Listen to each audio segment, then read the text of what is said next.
Pre-approach.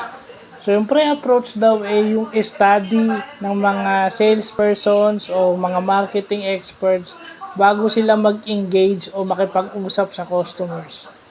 Yung pre-approach is, ang study nila age, likes and dislikes, education, social life, ano ba yun? Marami sinabi mbaschool.com eh.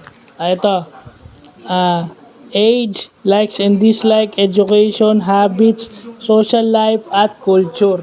So, lahat ito, kung makikita nyo, ito nakaka-influence ng kanilang mga gusto at mga pangangailangan sa buhay. Ito yung mga nakaka-influence. So, kung ikaw marketing expert, ito dapat ang pinag-aaralan mo as part of your pre-approach